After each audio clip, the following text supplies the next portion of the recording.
สวัสดีครับผู้ฟังทุกท่านครับพบกับรายการรักสิ่งแวดล้อมทางสวทแพร่ FM 91เมกะเฮิรตซ์ครับเช้าวันพุธที่19พฤศจิกายน2568ครับอยู่กับผมแสวงเป้าเพชรเป็นผู้ดำเนินรายการครับกลับมาเริ่มต้นกันในช่วงเช้าๆของการทำงานครับเมื่อวานก็ฟังเพลงเนาะพอดีมีภารกิจนะการประชุมเร่งด่วนเนาะนะครับขออภัยท่านผู้ฟังด้วยเนาะแรกๆก็ว่าน่าจะไม่ได้หายไปไหนละ ก็มีภารกิจเร่งด่วนเนาะจริงก็เลยเปิดเพลงให้ฟังกันไปเมื่อวานนะครับวันนี้กลับมาทำหน้าที่เหมือนเดิมนะครับแล้วก็มากับเช้าวันที่จะวัดฤดูกาลอะไรดีเนี่ยนะฝนปล่อยๆนะตั้งแต่ค่ำคืนแล้วแหละนะเมื่อคืนอยู่เวรก็นะออกมาเดินมานอกห้องนอกอาคารนี่อะไรเนาะฝนมันปล่อยๆลงมาเป็นละอองฝนเนาะฝนหนาวเลยแหละแบบนี้นะอากาศเย็นเนาะแล้วก็อย่างที่เคยเห็นเคยเตือนนะบนเว็บไซต์ของทางกรมอุตุนิยมวิทยานะครับบอกว่าจะมีลักษณะของฝน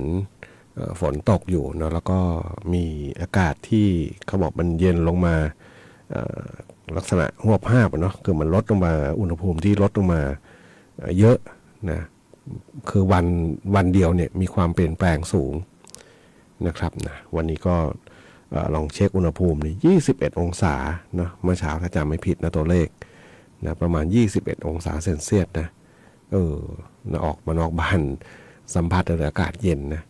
ก็ดูแลสุขภาพร่างกายกันนะท่านผู้ฟังที่อาจจะเรียกว่านะมีปัญหาเรื่องของสุขภาพบางคนก็อาจจะไม่ค่อยได้มีหรอกนะแต่ว่าพออากาศเปลี่ยนเนี่ยนะอาจจะเจ็บไข้ได้ป่วยโดยง่ายได้ง่ายนะครับนะภูมิแพ้เนี่ยชัดเจนเลยแหละนะพออากาศเปลี่ยน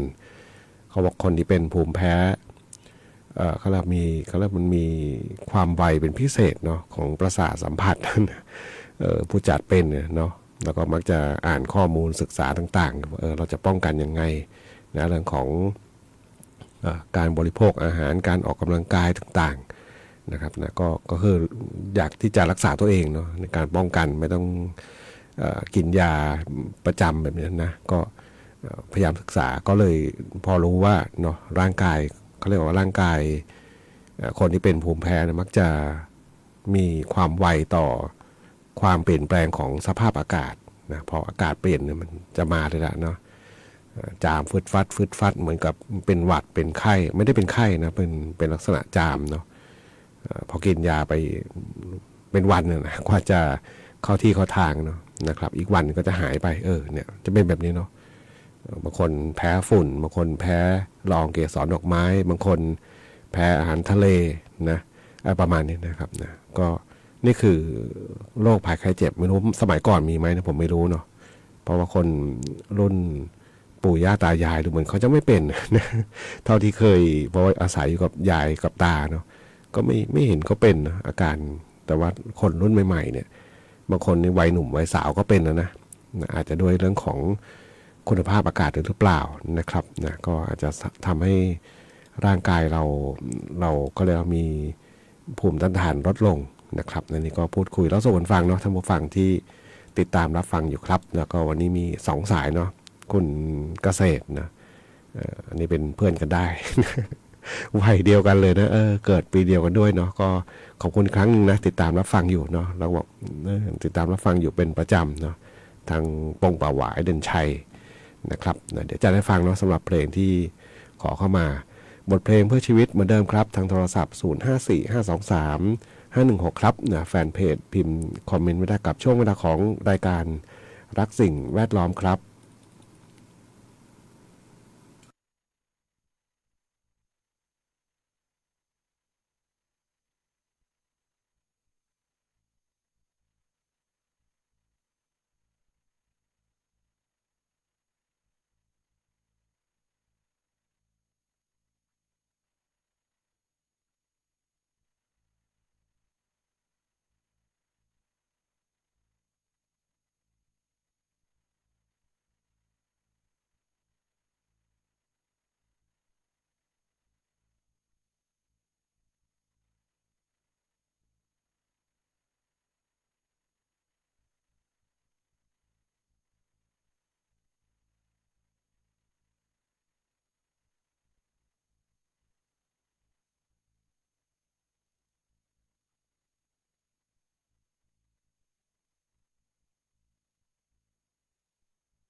กับบทเพลงที่ได้รับฟังจบลงไปครับนะท่านผู้ฟัง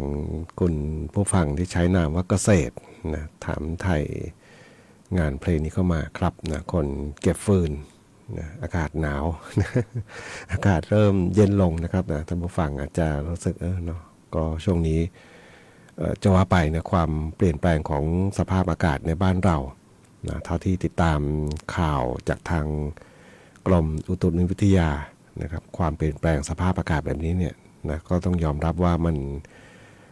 ทำให้ร่างกายเราเนาะบางทีก็อาจจะเจ็บไข้ได้ป่วยเนาะเป็นไข้เป็นหวัดโดยเฉพาะเด็กๆเนาะบางทีผ่านไปตามคลินิกแพทย์ตามถนนหนทางเนี่ยนะโดยเฉพาะช่วงเช้าช่วงเย็นจะเห็นได้เลยว่าเด็กๆนะผู้ปกครองพาเด็กๆไปรักษาเยอะเนาะเพราะว่าเจ็บไข้ได้ป่วยเนาะน้ำมูกไหลเป็นไข้เป็นหวัดนะนี่ต้องดูแลกันเป็นพิเศษเนาะอากาศที่เริ่มเปลี่ยนแล้วก็ฝนไปปล่อยแบบนี้แหละอันตรายเลยเนาะเป็นไข้เป็นหวัดกันได้ง่ายๆนะครับพูดถึงสิ่งแวดล้อมนะโดยเฉพาะปัญหาหลักๆตอนนี้เนี่ยเมื่อเช้าดูข่าวเนาะภาคกลางบางพื้นที่เนี่ยท่วมกันมาเป็นเดือน2เดือนนะเดือน2เดือนจริงๆเนาะบางที่นี่ต้องเรียกว่าอาคารชั้นล่างบ้านชั้นล่างเนี่ยแทบไม่ได้ใช้แล้วเนาะเพราะว่าน้ำมันแช่มันขังนะครับนะแช่ขังอยู่ค่อนข้างที่จะนานนะเป็นเดือน2เดือนนะครับนะแล้วก็ความชัดเจนบางอย่างก็คือน่าจะยาวนานกว่านี้อีกนะครับนะเพราะว่าเขื่อนเจ้าพระยาตอนนี้ก็เมื่อเช้าดูข่าวบอกวิกฤตนะเพราะว่าน้ำทางเหนือก็จะเริ่มลงไปเติมนะจากอิทธิพลพายุอะไรลูกหลังสุดผมจำชื่อไม่ได้แล้วนะครับมันเป็นลงเริ่มนะน้ำเริ่มลงไปเติมทางหน้าเขื่อนเจ้าพระยานะภาคกลางจะรู้จักกันในชื่อของเขื่อนชัยนาทนะเรียกติดปากว่าเขื่อนชัยนาทนะแต่ว่าภาษาเป็นทางการคือเขื่อนเจ้าพระยานะปิดไว้ทางเหนือเขื่อนก็ท่วมเนาะปล่อยไปใต้เขื่อนก็ท่วมเอาไงดีเนี่ยเนาะก็นะภาษาบางทีก็บอกกากระอ่วนไหม ทางเหนือปิดไว้ก็ท่วมทางเหนือเนาะเปิดไปทางใต้ก็ท่วมเอาเนาะอันนี้เท่าที่รู้มานี่แม้แต่จังหวัดนครสวรรค์นะห่างจากชัยนาทสัก60กิโลมั้งเนาะเนี่ยพอถ้าเขาปิดเขื่อนเนี่ยน้ำก็จะแช่นานนะทางเหนือเนาะทางนครสวรรค์เนาะบ้านน้องสาวผู้จัดรายการเนี่ยบอกตอนนี้นี่ก็คือไม่ได้ท่วมบ้านนะเขามีคันดินมีลักษณะกั้นไว้แต่ว่าถ้ามีฝนตกลงมามันจะท่วมในบ้านนะต้องสูบน้ำออกประมาณนี้แหละเนาะแล้วก็เมื่อวานนะเช่นเดียวกันเนาะทางครม.นะทุกวันอังคารนะเมื่อวานก็มีการประชุมครม.ซึ่งมติคณะรัฐมนตรีเมื่อวานเนี่ยนะก็อนุมัติในเรื่องของการให้ความช่วยเหลือช่วยอะไรเนาะช่วยเรื่องของน้ำท่วมคือไม่ได้ช่วยเป็นลักษณะเขาเรียกว่าเป็นก้อนเดียวแล้วจบเนาะเขาจะมีการประเมินเรื่องของการน้ำที่ท่วมเนี่ยมีระยะท่วม1เดือนช่วยเท่าไหร่ท่วม2เดือนนะช่วยอีกเท่าไหร่นะเขาบอกเป็นลักษณะของการช่วยเหลือแบบขั้นบันไดนะการช่วยเหลือแบบขั้นบันไดคือถ้าท่วมแล้วเลยนะแต่ถ้าไม่เกิน1เดือนได้เท่านี้นะผมจำตัวเลขไม่ได้นะพอดีข้อมูลกำลังค้นของกรมประชาสัมพันธ์ก็ยังไม่เห็นข้อมูลนี้แต่ว่าเท่าที่จำได้เนี่ยจะมีลักษณะของการช่วยเหลือแบบนี้เกิดขึ้นนะครับนะแต่ว่าภาคเหนือเราเนี่ยก็น่าจะไม่ได้รับผลตรงนี้นะเพราะว่าบ้านเราท่วมแป๊บเดียวนะไหลมาลุ่มล่ำแป๊บเดียวจบ แต่ภาคกลางท่วมแช่นะเป็นนานเป็นเดือน2เดือนนะบางพื้นที่นี่ตั้งแต่กี่เดือนแล้วเนี่ยนะเพราะว่าน้ำท่วมเนี่ยเริ่มตั้งแต่ราวเดือนสิงหากันยาเนาะภาคกลางจะเริ่มตั้งแต่สิงหากันยานะครับก็จะเริ่มมีบ้างบางพื้นที่ที่ท่วมอยู่ก็ตอนนี้เนี่ยนะมติครม.ก็ชัดเจนแล้วว่าจะมีการช่วยเหลือเป็นกรณีพิเศษนะเป็นลักษณะขั้นบันไดท่วมนานก็ได้เพิ่มขึ้นมานะแต่ถ้าถามว่าคุ้มไหมกับการที่ชดเชยให้มันคงไม่คุ้มแต่ว่าก็ช่วยบรรเทาได้ในระดับหนึ่งนะครับนะเพราะว่าคนเหล่านี้ก็จะขาดให้ได้นะครับนะเคยทำมาหากินก็อาจจะต้องเสียรายได้ไปส่วนหนึ่งนะครับนะทางรัฐบาลนี่ก็ อนุมัติขึ้นมาแล้วเมื่อวานนี้เนาะใครที่ฟังมติครม.อยู่เมื่อวานก็น่าจะเริ่มอย่างน้อยก็จ่ายชื่นมานิดนึงเนาะไม่ได้ท่วมแล้วก็เสียหายไปเปล่าๆนะครับตั้งแต่น่าจะเริ่มตั้งแต่ทางหมายถึงกรณีเช่นนี้นะที่ท่วมนานๆก็จะมีทางจังหวัดพิษณุโลกอำเภอบางละกำนะครับนะที่สมกับชื่อเลย บางละกำนะครับนะก็น่าจะได้รับผลกระทบค่อนข้างเยอะเนาะฉะนั้นเนี่ยก็จะได้รับความช่วยเหลือลักษณะนี้เกิดขึ้นนะครับนะก็อย่างน้อยก็เป็นเงินเยียวยาเนาะให้ได้พอที่จะช่วยประคับประคองไปให้ตลอดรอดฝั่งในระยะหนึ่งนะครับไปฟังเพลงกันต่อครับนะสำหรับท่านผู้ฟังที่เดี๋ยวมีท่านผู้ฟังท่านแรกขอไว้เดี๋ยว เดี๋ยวขอจัดเป็นเพลงที่2แล้วกันนะพอดีเดี๋ยวจัดเพลงแรกให้ก่อนสำหรับเพลงที่ถามหากันไว้ของคนดันเกวียนให้เธอครับ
เดี๋ยวเราฟังผ่านไปครับนะจากท่านผู้ฟังทางพะเยานะที่ถามถึงเข้ามาบอกฝนตกลงมานะข้าวยังไม่ได้รถดูดข้าวยังเข้าไม่ได้เลยตอนนี้นะฝนตกนะน่าจะคล้ายๆเมืองแพร่นะฝนไปปล่อยนะดูจากกลุ่มเมฆฝนต่างๆก็เมฆแผ่ปกคลุมเกือบทั่วทั้งภาคเหนือนะครับนะฝนหนาวแบบนี้นะอากาศเย็นอากาศชื้นนะครับนะตากผ้าตากผ่อนนี่ไม่ได้แน่นอนนะคุณอุดรหรือที่ชัยนี่น่าจะไม่ได้ซักผ้ามั้ง เห็นทักถ่ายบนแฟนเพจอยู่นะบอกหน้านอนใช่ไหมเห็นแวบๆเมื่อกี้นะทักถ่ายอยู่บอกอะไรหน้านอนมีเสียงกบเขียดด้วยนะฝนตกเนาะนะครับนะขอบคุณผู้ฟังนะที่ติดตามรับฟังเมื่อสักครู่ที่พูดถึงการช่วยเหลือนะมติคณะรัฐมนตรีเจอละนะเจอข้อมูลจากแฟนเพจของ NBT Connect นะครับนะเห็นข้อมูลละนะเพราะว่ามติครม.จากเดิมที่เขามีมติเมื่อวันที่21ตุลาคมนะเขาบอกมันไม่ครอบคลุมนะความเดือดร้อนของประชาชนนะครับตอนนี้ดังนั้นเนี่ยทางกระทรวงมหาดไทยก็เลยทบทวนหลักเกณฑ์บางส่วนภายใต้กรอบวงเงินเดิมนะครับนะเพื่อที่จะให้ได้ช่วยเหลือครอบครัวครัวเรือนที่น้ำท่วมขังในพื้นที่ต่างๆเนี่ยนะครับมีหลักเกณฑ์ก็คือเขาบอกจากเดิมเนี่ยที่ได้ 9,000 บาทเนี่ยก็จะมีการเพิ่มเติมนะผู้ที่ถูกน้ำท่วมขังติดต่อกันตั้งแต่31ถึง60วันนะก็จะได้เพิ่มอีก 5,000 บาทนะสำหรับผู้ที่ถูกน้ำท่วมขังตั้งแต่61ถึง90วันนะหรือว่า3เดือนเนี่ยก็จะได้เพิ่มไปอีก 5,000 บาทนะถึงท่วมนานไปอีกก็เพิ่มอีกเนาะ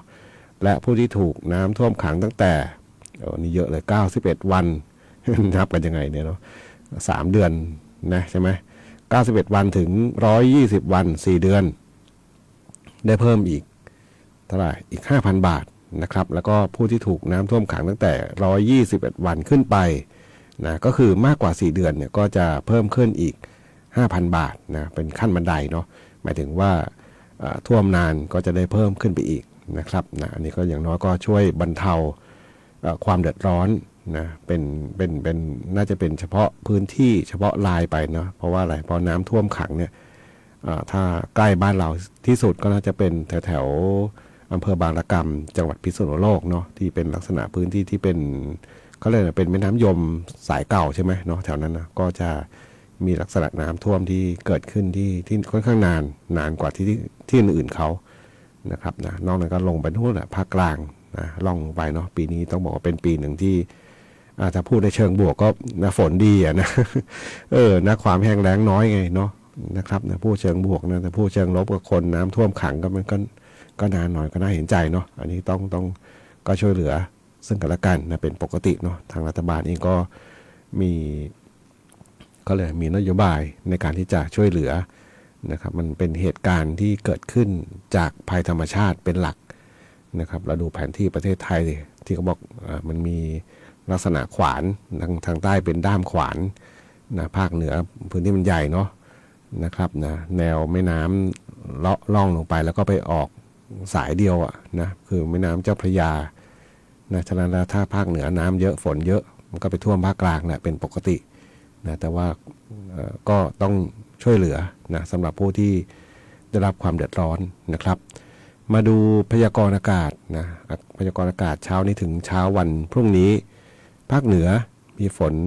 20%ของพื้นที่ส่วนมากบริเวณจังหวัดแม่ฮ่องสอนเชียงใหม่เชียงรายอุณหภูมิเนี่ยจะลดลงอีกนะ1-3 องศาเซนเซียสกับมีอากาศเย็นนะต่ำสุดนี่16-21 องศาเซนเซียสสูงสุดอยู่ที่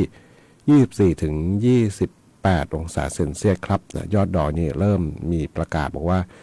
ยอดดอยเนี่ยมีอากาศหนาวถึงหนาวจัดนะอุณหภูมิต่ำสุดอยู่ที่4-10 องศาเซนเซียสครับนะภาคเหนือที่ไหนล่ะก็น่าจะเป็นดอยอินทนนท์เนาะที่เขามีจุดวัดอากาศ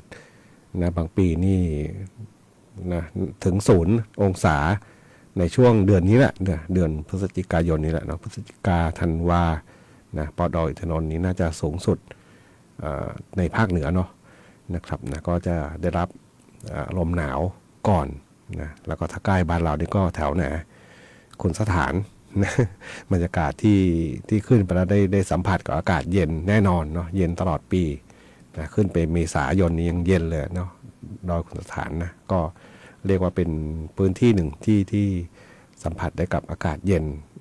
เรียกว่าหนาวใช้คำว่าหนาวสุดขั้วก็ได้เนาะสำหรับท่านผู้ฟังบางท่านที่ขึ้นไปสัมผัสกับธรรมชาติเหล่านั้นนะครับวันนี้รายการรักสิ่งแวดล้อมทางสวทแพร่ FM 91 เมกะเฮิรตซ์มาถึงช่วงท้ายรายการครับคงต้อง